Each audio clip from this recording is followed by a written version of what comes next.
بسم اللہ الرحمن الرحیم ایاک نعبد و ایاک نستعین۔ میں آج اس کو ایک بڑا اعزاز سمجھتا ہوں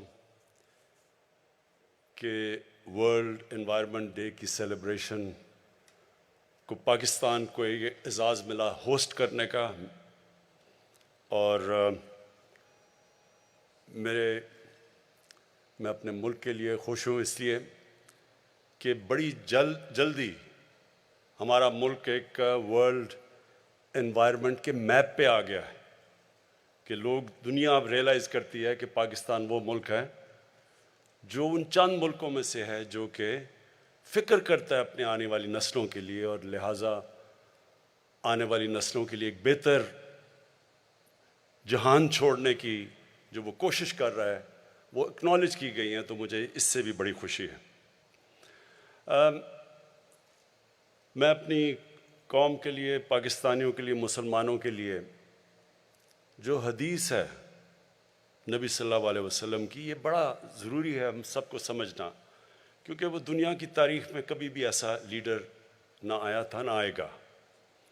تو انہوں نے کہا کہ اگلی دنیا کے لیے ایسے جیو کہ تم نے کل مر جانا ہے، اپنے اعمال اتنے اچھے کرو کہ تمہیں سارا فکر ہونا چاہیے کہ تمہیں ایک دن اللہ کو جواب دینا ہے، تو اس طرح کرو کہ تم آج سے اپنے اعمال ٹھیک کرو۔ لیکن دوسری دنیا کے لیے، اس دنیا کے لیے ایسے جیو کہ آپ نے 1000 سال زندہ رہنا ہے، یعنی جو بھی آج اس دنیا پہ آپ کر رہے ہیں اس کا امپیکٹ آنے والی نسلوں پہ کیا ہوگا، آپ کو مسلسل سوچنا چاہیے۔ اور ایک قرآن کی آیت ہے کہ میری زمین پہ نکل کے دیکھو کہ کتنی قومیں میں نے برباد کی جو میرے حکم پہ نہیں چلی۔ تو یہ اللہ کا حکم ہے کہ جب اللہ کی زمین پہ آپ قدم رکھتے ہیں تو آپ کو فکر کرنی چاہیے کہ آپ جو بھی اس کی زمین پہ جو بھی ایکٹیویٹی کر رہے ہیں اس کا آگے آنے والی جنریشن کے اوپر کیا اثر پڑے گا۔ بدقسمتی سے نہ دنیا میں اس کے اوپر توجہ دی گئی، کئی ملکوں نے دنیا میں بڑی توجہ دی شروع سے۔ میں یہ ضرور کہوں گا کہ میں نے کئی دنیا کے ایسے ملک دیکھے ہیں جدھر شروع سے ہی ان کے اندر ایک احساس تھا کہ ہم نے اپنی انوائرمنٹ کا دھیان رکھنا ہے، لیکن کئی ملکوں کو اس چیز کی بالکل فکر نہیں ہوئی۔ ہمارا ملک بھی ان میں سے ایک ہے۔ آپ یہ سوچیں کہ جب سے پاکستان بنا ہے، میں اسیس کر رہا تھا جب ہم نے 1 ارب درخت لگانے کا فیصلہ کیا پختونخوا میں، جب ہماری گورنمنٹ آئی 2013 میں، تو ساری ہماری تاریخ میں 64 کروڑ درخت لگائے گئے تھے۔ جتنی بھی ہماری فارسٹ ڈپارٹمنٹس تھی، ٹوٹل درخت ہم نے 64 کروڑ لگائے تھے۔ تو ہم نے 5 سالوں کے اندر 1 ارب درخت لگایا پختونخوا میں۔ لیکن یہی نہیں تکلیف دہ چیز، جو پرانے ہمارے جنگل تھے، جو بچپن میں جایا کرتا تھا، مجھے میرے کزن میرے بڑے لے کے جایا کرتے تھے۔ چھانگا مانگا کا بڑا جنگل ہوتا تھا، کندیاں کا میاں والی میں بڑا جنگل تھا، چیچا وطنی میں، دیپال پور، یہ سارے جنگل پرانے بنے ہوئے تھے، انگریزوں کے بنائے ہوئے۔ تو ہمارے دیکھتے دیکھتے یہ جنگل تباہ ہونے شروع ہوئے، اور جنگلوں کے اندر بڑے درخت کٹ گئے، انکروچمنٹ ہو گئی، ان کی زمینوں کے اوپر لوگوں نے قبضے کر لیے۔ کوئی کسی کو فکر نہیں تھی کہ کتنا بڑا ہمارے آنے والی جنریشنز کے لیے اثاثہ ہے ہمارے جنگل۔ اور یہ ہمارے جنگل بھی آہستہ آہستہ گئے، ہمارے دریاؤں کو پلوٹ کیا گیا کہ بے دردی سے۔ میں جب بڑا ہو رہا تھا تو ہمارے زمان پاک کے باہر جو نہر ہے، وہ میں نے آپ لوگوں کو دیکھا ہوگا کہ عام سائیکل پہ جا رہے ہوتے تھے گرمیوں میں، لوگ اتر کے نہر کا پانی پیتے تھے۔ آپ کو تصور بھی نہیں، اب نہر کا پانی تو چھوڑو، نلکے کا پانی ٹھیک نہیں ہے۔ اور جو لاہور تھا سٹی آف گارڈنز، آج اس کے جو پولوشن ریٹس ہیں وہ کدھر سے کدھر پہنچ چکے ہیں، ڈینجر لیول سے کئی اوپر چلے گئے۔ لیکن یہ بھی ہے کہ اللہ نے ہمیں ہمیشہ موقع دیتا ہے کہ ہم اپنا کورس کریکٹ کر لیں، اپنا راستہ ٹھیک کر لیں۔ تو یہ دنیا کو ایک موقع ہے اور یہ جو یونائٹڈ نیشنز کا ecosystem, decade of ecosystem restoration, کہ 10 سال ہم کوشش کریں گے اپنا جو ایکو سسٹم ہے جس میں سب کچھ ہے، ماحولیات ہے، درخت ہیں، سب کچھ ہے، پانی ہے، ہم اس کو ٹھیک کریں۔ یہ یاد رکھا کہ اللہ ہمیں ہمیشہ موقع دیتا ہے، کیونکہ وہ رحمان اور رحیم ہے، معاف کرنے والا خدا ہے، وہ ہمیشہ آپ کو راستہ دیتا ہے کہ ٹھیک ہے اپنا راستہ ٹھیک کرو۔ ہمارے لیے یہ موقع ہے، یہ 10 سال، یہ 10 سال میں دنیا نے اپنا کورس کریکٹ کرنا ہے۔ جو ایک مقابلہ چل رہا ہے دنیا میں، ایک طرف ہے ہوس، گریڈ، دوسری طرف ہے انسانیت، اس کا بیلنس ہونا چاہیے۔ جب یہ بیلنس کھو جاتا ہے، جب کنزیومرزم، کنزمپشن، گریڈ اس لیول پہ پہنچ جاتی ہے، اس کا ہمیشہ منفی اثرات انسانیت کو فیس کرنے پڑتے ہیں۔ یہ جو بھی بورس جانسن نے کہا، وہ جو ویڈیو میں تھوڑی سی آواز کی سمجھ آئی، پتہ نہیں کیا وجہ تھی، لیکن اس نے کیا کہا؟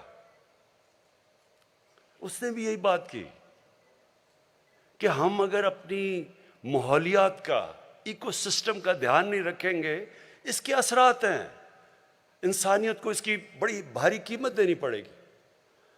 تو جو ہم کر رہے ہیں، میں ذرا بریفلی آپ کو بتا دوں ہم کیا کر سکتے ہیں۔ پاکستان کا تو جو یہ کاربن ایمیشنز کے اندر جو ہماری جو کنٹریبیوشن ہے وہ منسکیول ہے، نہ ہونے کے برابر ہے، 1% سے بھی نیچے ہے۔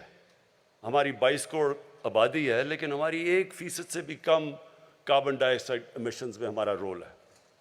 اس کے باوجود ہم نے فیصلہ کیا کہ ہم اپنے ملک کے اندر کوشش کریں گے کہ ہم جو بھی ہم کر سکتے ہیں، ہم یہ جو گلوبل وارمنگ ہے جس کے منفی اثرات ہیں، جو سب سے بڑی بات کی جو یونائٹڈ نیشنز کے سیکرٹری جنرل نے، کہ پانی کا بہت بڑا ایشو آنے والا ہے دنیا میں۔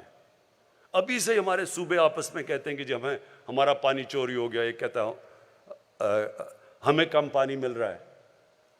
تو یہ آگے جا کے اگر ہم اب سے اس کی تیاری نہیں کریں گے، اس کے بہت بڑے برے اثرات آگے جانے لگے ہیں۔ کئی ہم کنٹرول کر سکتے ہیں، کئی جب تک دنیا اس کے اندر ایکشن نہیں لیتی تو پھر بھی ہم اتنا زیادہ ہماری جتنی بھی ایفرٹ ہے اس کا کم اثر ہوگا۔ یہ یاد رکھیں کہ جو پاکستان، میں بار بار کہتا ہوں کہ ہمارا 80% پانی دریاؤں میں گلیشیئر سے آتا ہے، اور ہمارے جو گلیشیئرز ہیں یہ متاثر ہو رہے ہیں گلوبل وارمنگ کی وجہ سے، اور اس سے آگے جا کے ہم تو جتنا کریں گے، اور وہ ہمیں کرنا چاہیے، انسان کو اپنی پوری کوشش کرنی چاہیے، پھر اللہ پہ چھوڑ دیں، لیکن دنیا کو بھی اگر اس کے اوپر جو کاربن ایمیشنز کے اوپر جو ٹارگٹ سیٹ کیے ہوئے ہیں، وہ ابھی سے اس کے اوپر کام نہ کیا گیا۔ اور شکر ہے کہ یہ کرونا وائرس کا، یہ کووڈ کا ایک جو فائدہ ہوا ہے وہ یہ کہ دنیا کو ایک دم احساس ہوا ہے کہ دنیا انٹر ڈیپینڈنٹ ہے۔ یہ اب نہیں کر سکتے کہ میں اپنے بارڈر بند کر دوں تو میں بچ جاؤں گا۔ کئی چیزیں ایسی ہیں جو بارڈرز کا دھیان نہیں رکھتی، جس طرح کرونا وائرس تھی، اور نہ ہی یہ دھیان رکھے گی جو گلوبل وارمنگ ہے، اس کے اثرات ساری دنیا پہ پڑیں گے۔ لیکن ان ملکوں کے اوپر جن کا پانی ڈیپینڈ کرتا ہے گلیشیئرز کے اوپر، ان کے اوپر بہت برا اس کا افیکٹ جائے گا، جس میں پاکستان تو ایک ملک ہے، ہندوستان جو سارا ان کے ہمالیہ سے جو ان کے گلیشیئر سے پانی آتا ہے، گینجیز کے اندر، برہما پوترا میں، 2 بڑے دریا سسٹمز جو ہیں ان کے، وہ متاثر ہوں گے۔ لیکن دوسری طرف پہاڑوں کے دوسری طرف کرگستان، ترکمانستان، تاجکستان، پھر نیچے ازبکستان، کیونکہ ان کا بھی ادھر سے پانی آتا ہے گلیشیئر سے، وہ سارا علاقہ متاثر ہوگا اس کے ساتھ۔ ابھی سے جو تاجکستان کے پریزیڈنٹ آئے ہوئے تھے وہ بتا رہے تھے کہ 1000 گلیشیئر ان کے پگھل چکے ہیں۔ تو اس لیے یہ بڑا ایک سیریس ایشو ہے۔ 20 سال پہلے جب گلوبل وارمنگ کی بات ہوتی تھی لوگ مذاق اڑاتے تھے لوگوں کا۔ میں نے خود سنا ہوا ہے لوگوں کو، جب کئی انوائرمنٹلسٹ کہتے تھے کہ موسم گرم ہو رہا ہے تو سب مذاق اڑاتے تھے، ابھی بھی پچھلے کئی سالوں پہلے بھی مذاق اڑتا رہا لوگوں کا۔ لیکن اب دنیا ریئلائز کر رہی ہے اس کا امپیکٹ، جو کلائمیٹ چینج ہے، جو مثلا فلپینز، ان کے پریزیڈنٹ کہیں ملے تھے بیجنگ میں، تو وہ ان کا تو ملک میں ہر دوسرے دن نہ کوئی سائیکلون آ رہا ہے، کوئی ٹائفون آ رہا ہے، ہریکینز آ رہی ہیں، تو جو نقصانات اب اس کے، اور کئی اور ملک فیس کر رہے ہیں یہ جو کلائمیٹ، یہ جو انپریڈکٹیبل موسم ہے یہ کلائمیٹ چینج کی وجہ سے.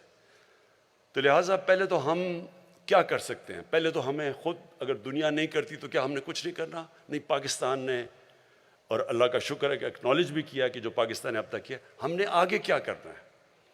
ہم نے اب تک 1 ارب درخت لگائے پختونخوا میں پہلے، اور اس کے لیے میں خاص طور پہ اپنے فارسٹ گارڈ جو یہاں بیٹھے ہوئے ہیں ان کو خراج تحسین پیش کرنا چاہتا ہوں. لوگوں کو اس چیز کا اندازہ نہیں کہ جو ٹمبر مافیا جس نے تباہی کی، جس نے کئی ہمارے پختونخوا کے اندر اور ناردرن ایریاز میں جنگلات ختم کر کے رکھ دیے. کارا کورم ہائی وے پہ ایک دفعہ میں 25 سال پہلے آ رہا تھا، کوئی 50 سال تک 50 کلومیٹر تک درخت کٹے ہوئے پڑے ہوئے تھے. تو یہ ٹمبر مافیا اتنا طاقتور تھا، کوئی پولیٹیشن اسے کچھ نہیں کرتا تھا. تو پہلی دفعہ پختونخوا میں ہم نے ان کا مقابلہ کیا اور قربانیاں دیں. ہمارے فارسٹ گارڈز نے 10 ہمارے فارسٹ گارڈ شہید ہوئے ان کا مقابلہ کرتے ہوئے. آخر میں ہم نے ان کی کمر توڑی اور پختونخوا اس لیے کامیاب ہوا 1 ارب درخت اگانے کے لیے. اب ہمارا جو دوسرا چیلنج ہے، ہم نے 10 ارب درخت کا فیصلہ کیا اگانے میں، اور مجھے بڑی خوشی ہے کہ 1 ارب درخت کا جو جس سے 1 ارب درخت پورا کیا تھا وہ میں نے ابھی مرغلا میں پلانٹ کیا، تو ہمارا 1 ارب درخت پورا ہو گیا. یہ جو 10 بلین جو دوسرا والا ہمارا جا رہے ہیں، 9 ارب رہ گئے ہیں. اس کی کامیابی کے اندر جب تک ساری قوم مل کے اس چیز کا احساس نہیں کرے گی کہ یہ ہم اپنے بچوں کے لیے کر رہے ہیں، تب تک ہم کامیاب نہیں ہوں گے.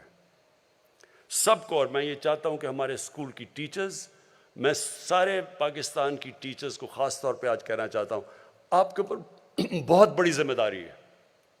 اسکولوں کے اندر آپ بچوں کو شروع سے بتانا شروع کریں کہ اہمیت کیا درختوں کی، کیوں ہمیں اپنے گھر میں، شہر میں، جدھر جگہ ملے، کیوں ہمیں درخت اگانا ہے، کیوں ان کے مستقبل کے لیے یہ ضروری ہے. اور میں آپ کو یقین دلاتا ہوں کہ اگر ہم کامیاب ہو گئے 10 ارب میں تو اتنا امپیکٹ پڑے گا، لوگوں کی زندگیوں پہ پڑے گا، ملک پہ پڑے گا، سارا جو ہماری اکانومی ہے اس کے اوپر امپیکٹ پڑے گا. یہ صرف یہی نہیں کہ درخت اگاتے ہیں اور اس سے گلوبل وارمنگ کا امپیکٹ ہے، پانی ریٹین کرتا ہے درخت. آگے جو پانی کے ہمیں مسئلے آ رہے ہیں اس میں ہماری مدد کرے گا، موسم کو صاف کرے گا، آکسیجن جو سپلائی جاتی ہے اس سے جو ہمارے شہروں کے اندر پولوشن بڑھتی جا رہی ہے اس کو کاؤنٹر کرے گا. اور پھر وائلڈ لائف، برڈ لائف، یہ سارا ایک پورا ایکو سسٹم ریسٹور ہوگا. تو اس کی بہت بڑی وجہ ضرورت یہ ہے کہ سارا ملک اس میں شامل ہو. یہ کبھی بھی کوئی گورنمنٹ خود نہیں کر سکتی، قوم مل کے یہ جنگ جیت سکتی ہے. اور جو میں نے دیکھا پختونخوا کے اندر پہلے 2 سال کوئی رسپانس نہیں تھا، تیسرے سال تھوڑا سا آیا، اور چوتھے اور 5ویں سال ایک بہت بڑی اویئرنیس کریٹ ہوئی اور سب شامل ہو گئے اس کے اندر. تو میں اب چاہتا ہوں کہ ہم یہ جو ہمارے انیشیٹوز ہیں اس کے اندر ہم ساری قوم کو انوالو کریں، خاص طور پہ جو ہماری بہت بڑی ایڈوانٹیج ہے، ہم دنیا میں دوسرا ینگسٹ پاپولیشن ہے. مثلا چائنا کو بڑا پرابلم ہے، ان کے بوڑھے ہو گئے لوگ، انہوں نے اب کہا کہ بچے زیادہ پیدا کرو. ہم کوشش کریں بچے کم پیدا کریں کیونکہ ہمارے لوگ بہت زیادہ ہیں، لیکن ہمارا جو ینگ پاپولیشن ہے اس کی یہ بہت بڑی، ہم اس کو کنورٹ کر سکتے ہیں ایک ایسٹ میں کہ وہ ہمارے شامل ہو. یہ جو ساری ہمارا جو ایکو سسٹم ریسٹوریشن کے اندر، اس کے اندر پوری طرح ہمارے یوتھ کی پوری کنٹریبیوشن ہو، بچوں کی کنٹریبیوشن ہو، اور اویئرنیس شروع سے ہی ہو جائے. میں نے یہ دیکھا تھا کہ کئی یورپین ملکوں میں اسکول سے بچوں کو پورا احساس ہوتا ہے انوائرمنٹ کا. بچے پریشر ڈالتے ہیں بڑوں کے اوپر کہ آپ ہمارے مستقبل کے لیے آپ کو انوائرمنٹ کا دھیان رکھنا پڑے گا. ہمارے جو انیشیٹوز ہیں 10 بلین ٹری کے علاوہ، جو یہ ویٹ لینڈ، یہ جو ریچارج پاکستان، ہمارا کیونکہ پانی کا پرابلم ہے، یہ بڑا اچھا ایک انیشیٹو، اور میں امین اسلم آپ کو اس کی داد دیتا ہوں کہ جو ہمارا فلڈ واٹرز ہوتے ہیں وہ ضائع ہو جاتے ہیں. انہی فلڈ واٹرز کو ہم یہ جو ہماری ویٹ لینڈز ہیں مثلا لیکس ہیں ان کو ہم ریچارج کر سکتے ہیں اور ان کو ڈائیورٹ کر سکتے ہیں. جب فلڈ کا پانی ہے تو وہاں بھی پانی اسٹور ہو جائے گا اور وہ پانی پھر نیچے سیپ کرتا ہے, گراؤنڈ لیول بھی ہمارا ایکویفر بھی باقاعدہ ریجوونیٹ ہوتا جائے گا. تو اس کے لیے بھی ایک بڑا زبردست پروگرام ہے. پھر جو مرین لائف ہے, ہمارے پاس ایک بہت بڑی کوسٹ لائن ہے ادھر. پھر یہ جو ابھی آپ نے دیکھا بھی جو مینگرووز ہیں ان کی ریجنریشن کے اوپر کام ہو رہا ہے. اور یہ یاد رکھیں کہ مینگروو کی خاصیت یہ ہے کہ وہ کاربن ابزارب کرتی ہے سب سے زیادہ, تو وہ انوائرمنٹلی سب سے زیادہ فائدہ پہنچاتی ہے. تو مینگرووز کے اوپر دنیا میں کم ہو رہے ہیں, لیکن اللہ کا شکر ہے کہ پاکستان میں مینگرووز ہمارے بڑھتے جا رہے ہیں. اور پھر جو ہمیں سب کو کوشش کرنی ہے وہ یہ کہ ہم لوگوں کا اس میں انوالومنٹ کریں, یعنی لوگوں کی جو مقامی لوگ ہیں. یہ یاد رکھیں بھوکے لوگ انوائرمنٹ کی پرواہ نہیں کریں گے. اگر میں بھوکا ہوں مجھے کیا, میں پہلے تو سوچوں گا اپنا پیٹ پالنے کا, مجھے کیا فرق اگر میں بھوکا مار رہا ہوں کہ درخت لگتے ہیں یا نہیں لگتے. جو مقامی لوگ ہیں ان کی انوالومنٹ اس میں بہت ضروری ہے, جس کے لیے جو امین اسلم آپ نے گرین جابز کی بات کی کہ ہم ان کو سٹیک دیں اس کے اندر. جو ابھی آپ نے دکھایا کہ خواتین پہاڑی علاقوں کے اندر نرسریز اگا رہی ہیں اور ان کو پھر پیسے ملتے ہیں, ان کی انکم بڑھ رہی ہے, وہ انوالو ہو جاتے ہیں. پھر وہاں کے مقامی نوجوان ہیں ان کو پھر فارسٹ گارڈز بنائیں, ان کی ذمہ داری دیں, ان میں سے سلیکٹ کریں, کیونکہ اب ہم نے 15 نئے نیشنل پارکس بنا دیے ہیں. اور یہ نیشنل پارکس ان کو جو پرزرو کریں گے, جو ٹریننگ کرنی ہے, آپ نے کوئٹہ کا بتایا جو زیارت کے اندر اسکول بنایا ہے, یہ نیشنل پارکس کے لیے اسپیشل گارڈز آپ کو چاہیے. اور ان کی بھی جو ہمارے فارسٹ گارڈز ہیں ان کی بھی نفری بڑھانی پڑے گی, ان کو بھی ٹریننگ دینی پڑے گی کہ ان کو پروٹیکٹ کرنے کے لیے, ان نیشنل پارکس کو پروٹیکٹ کرنے کے لیے. اور اس سے پھر جب مقامی لوگوں کو فائدہ سب سے زیادہ ہوگا کہ ایکو ٹورزم بڑھ جائے گی. تو جب مقامی لوگ دیکھیں گے کہ درخت بچانے سے, علاقوں کو پرزرو کرنے سے ان کی زندگیاں بہتر ہوتی ہیں, تو پھر وہ سٹیک ہولڈرز ہو جائیں گے. میں آپ کو مثال دیتا ہوں کہ پاکستان کے ناردرن ایریاز میں جو آئی بیکس تھا وہ ختم ہوتا جا رہا تھا تقریباً. آئی بیکس جو آپ نہیں جانتے کہ خاص یہ ہرن کی طرح کا جانور ہے جو بڑا دنیا میں بڑے کم ایریاز میں بچتا ہے, تو پاکستان کے ناردرن ایریا میں تقریباً ختم ہو گیا تھا.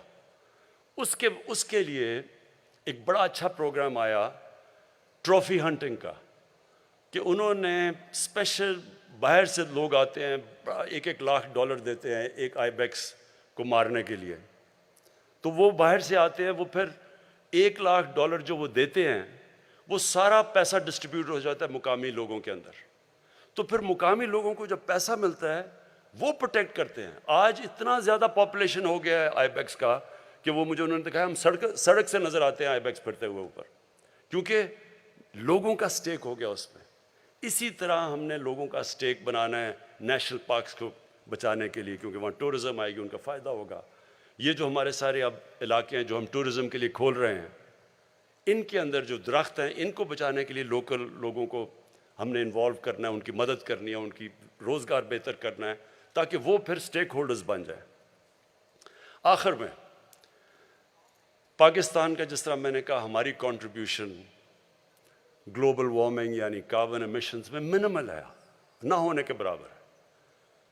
اور جو امیر ملک ہیں جو سب سے زیادہ اس کے اندر کاربن ایمیشنز میں جن کی کنٹریبیوشن ہے, ان کی اب بہت بڑی ذمہ داری ہے کہ یہ کم از کم وہ فنڈز پرووائڈ کریں تاکہ ہمارے جیسے ملک گلوبل وارمنگ فائٹ کر سکیں, ہم اپنی انوائرمنٹ کو بہتر کر سکیں. اب مسئلہ کیا ہے؟ ریسورسز کا ڈفرنس. ہمارے پاس مثلا کیا کنسٹرینٹس ہے پاکستان کے پاس؟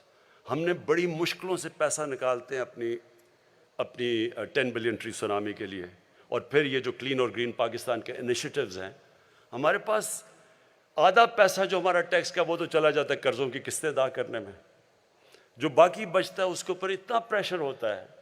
ہمارے پاس ہیومن ڈیولپمنٹ, تعلیم, لوگوں کی صحت کے لیے سیکیورٹی کے لیے ہمیں پیسہ چاہیے، ڈیولپمنٹ کے لیے یعنی ویلتھ کریشن کے لیے. تو جو پیسہ اصل میں اتنا اس کے اوپر ڈیمانڈ ہے کہ ہمارا جو پیسہ بچتا ہے وہ بہت کم ہوتا ہے. ہم بڑی مشکلوں سے پیسہ نکالتے ہیں اپنی انوائرمنٹ کو بچانے کے لیے کیونکہ ڈیمانڈ اتنی زیادہ ہے. اب میں آپ کو ریسورسز کا صرف تاکہ آپ کو اندازہ ہو کہ کس طرح کی ریسورس ڈفرینشیل ہے ہمارے اور امیر ملکوں میں. کرونا کے اندر ہم نے سب سے زیادہ پاکستان کی تاریخ میں ریلیف دیا لوگوں کو، کیونکہ کرونا کے لاک ڈاؤن کی وجہ سے ساری چیزیں متاثر ہوئی. تو وہ ہم نے اپنی تاریخ میں سب سے زیادہ انسینٹیو دیا، اور وہ مر کے $8 بلین، $8 ارب تھا. امریکہ نے اپنے لوگوں کو ریلیف دینے کے لیے اب تک $4000 ارب خرچ کر چکے. تو کدھر 22 کروڑ لوگوں کا $8 ارب اور کدھر 33 کروڑ لوگوں کا $4000 ارب. یہ جو ریسورس ڈفرینشیل ہے، یہ اس کی وجہ سے وہ ملک جو سب سے زیادہ پلوٹ بھی کرتے ہیں، جن کے پاس پیسہ بھی زیادہ ہے، ان سارے ملکوں کو سپورٹ کرنا چاہیے جو کہ کلائمیٹ کی جنگ لڑ رہے ہیں. اور میں اس میں یونائٹڈ نیشنز کو پھر UNEP کو، انوائرمنٹ پروگرام کو خاص طور پہ میں خراج تحسین پیش کرتا ہوں. میں یونائٹڈ نیشنز کے سیکرٹری جنرل کو خراج تحسین پیش کرتا ہوں کہ وہ یہ بار بار یہ بات کہتے رہتے ہیں کہ امیر ملک اپنی ذمہ داری لیں، مدد کریں ان لوگوں کی جو سارے جنگ لڑ رہے ہیں انوائرمنٹ کی. مثلا بنگلہ دیش ہے، ان کا بڑا وہ بھی ان 10 ملکوں میں سب سے زیادہ متاثر ہے کلائمیٹ چینج کی وجہ سے، جس طرح پاکستان ہے. تو ان سارے ملکوں کی مدد کریں ہمارے لیے بھی، تاکہ ہم بھی فائٹ کر سکیں، اور یہ بھی پھر اپنی کوشش کریں کہ جو ایمیشنز ہیں ان کو کم کریں. اور یہ جس طرح ہم بھی اب اپنی ایمیشنز کے اوپر بھی ہم جو آگے فیصلہ ہم نے کیا کہ 2030 تک ہمارا جو ساری بجلی ہم بنائیں گے وہ 60% رینیوبلز سے بنے گی، اور ہماری انشاءاللہ 30% جو بھی ساری گاڑیاں ہوں گی وہ یعنی الیکٹرک بجلی سے چلیں گی. جس طرح کہ ابھی باہر اور میں داد دیتا ہوں ہمارے نوجوانوں کے کہ انہوں نے اسکوٹر بھی بنا لیا ہے جو بجلی سے چلتا ہے، انہوں نے رکشہ بھی بنا لیا ہے. یہ ساروں سے ہمارے شہر کے اندر جو پولوشن لیولز ہیں وہ نیچے آئیں گے. میں پنجاب گورنمنٹ کو خاص اس لیے آج کیونکہ انوائرمنٹ کی بات کر رہے ہیں، میں ان کو مبارک دینا چاہتا ہوں، کیونکہ لاہور کے اندر جو بھٹے تھے اینٹوں کے، اس کی وجہ سے بہت پولوشن تھی.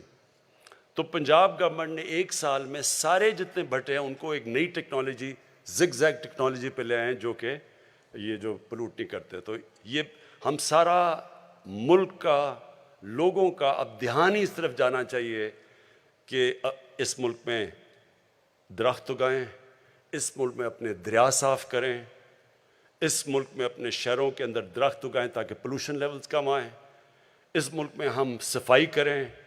اور اس سب سے بڑی چیز یہ کہ ہم سارا ملک مل کے ایک ہی طرف چلے کہ ہمارا یوتھ، ہمارے بزرگ اپنے بچوں کے لیے سب یہ فیصلہ کر لیں کہ یہ جو اب ہے ڈیکیڈ، یہ جو یونائٹڈ نیشنز نے اناؤنس کیا ہے، decade of ecosystem restoration, کہ ہم ایک دنیا فائٹ بیک کرے اپنا ایکو سسٹم کو ٹھیک ریسٹور کرنے کے لیے. بہت بہت شکریہ.